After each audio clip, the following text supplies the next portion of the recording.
In under 10 minutes, let's go over the lesson. Hi, Ben. Hi, Liz. So, you know how some animals just naturally tend to live in groups? Like chimps, they're super well known for that. Yes, but even though they form these groups, they still fight with each other from time to time. And honestly, humans are the exact same way. We live in groups and we definitely fight among ourselves sometimes. That's right, and sadly, it's the exact same thing in the church.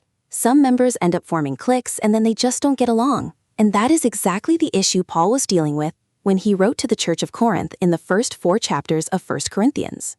The problem of unity was actually so terrifying in the Corinthian church that Paul felt he had to address that before anything else. If you look at 1 Corinthians 1:10, Paul is literally begging the church members to stay united. Wow, wait, really? Tell me more about what was going on there. Well, there were massive factions, divisions, and just total contention happening in Corinth. We actually know this because of the really strong Greek words Paul used to describe what was happening in the church back then. He uses words like strife and contention, which are vices we're warned against all over Scripture. If you read Romans 1, Romans 13, 1 Corinthians 3, 1 Corinthians 12, and Galatians 5, you see those warnings. I mean, it was so bad, there were even lawsuits between church members, 1 Corinthians 6. And during the Lord's Supper, get this, one person would be left hungry while another was literally drunk. That's in 1 Corinthians 11. Then, if you read 1 Corinthians 1:12-17, they were also completely divided over leaders. Some preferred Paul, some Cephas, and some said they followed Christ. Got it, but what about our own churches today? How are we supposed to fight this whole issue of cliques in the church? Right, something to think about. Now, when you form cliques around a specific leader, you're simply not giving your allegiance to Jesus Christ. Paul made sure to portray Jesus repeatedly as the only Lord in 1 Corinthians 1.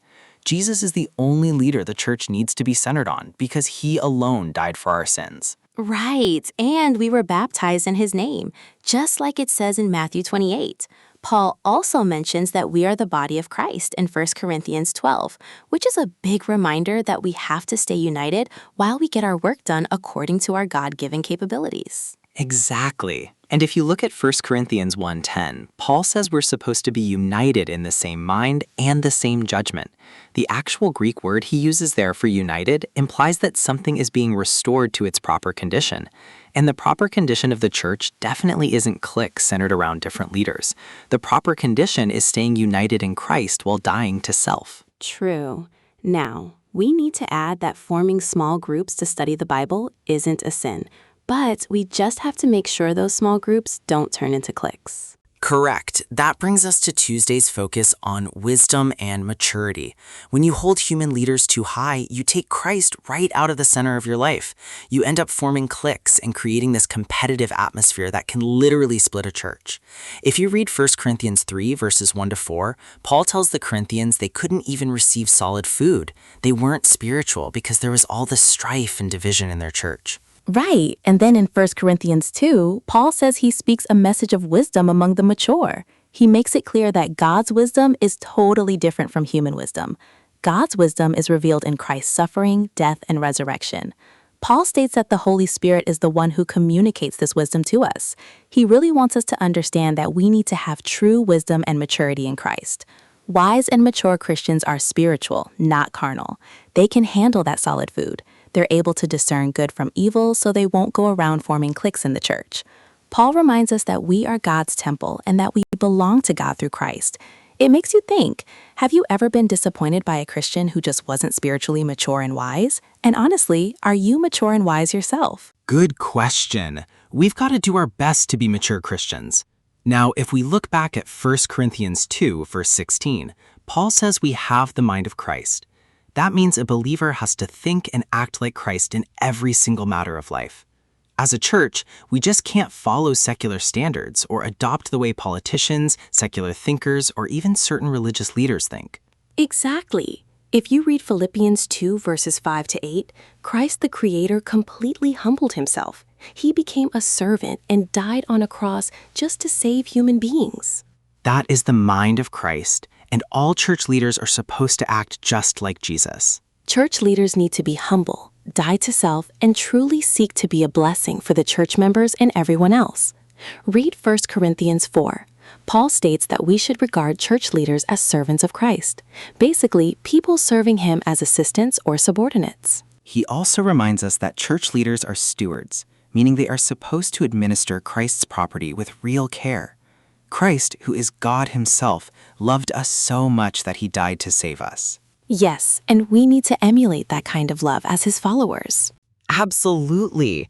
Now, to be totally clear, what we're saying is that it's okay to support and follow church leaders whose actual lifestyles reflect the cross.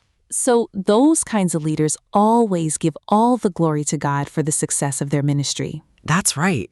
Now, Paul says faithful Christian ministry must be grounded upon a theology of the cross that not only indicates that it is God who sets the standards for Christian leadership, but also indicates that Christian leaders are willing to suffer for their fellow brothers and even die for the sake of their ministry. Right. Read 2 Corinthians 11. Paul himself was beaten several times, stoned once, he was homeless, persecuted, and the list just goes on. Paul also reminds us that true Christian leaders cannot cultivate pride because pride is the root of division in the church. 1 Corinthians 4:6.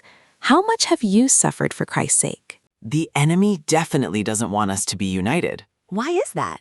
When we are truly united, the world will realize we actually have the truth and that we are God's chosen people. Plus, when we live out the truth, we stay united and we have a powerful influence on the world. That's from Testimonies for the Church, Volume 1, page 327. Got it. This reminds me of John 17, how Jesus himself prayed so that we could be united with him and his Father. So God wants us to be united so we can focus all of our energies on the great work right in front of us. And that's from Testimonies for the Church, Volume 4, page 17. Now let's pray. Heavenly Father, thank you for your word today that reminds us we need to avoid forming cliques in the church so we can stay united and accomplish our goal as we await your glorious return. May this come true in our life. In Jesus' name.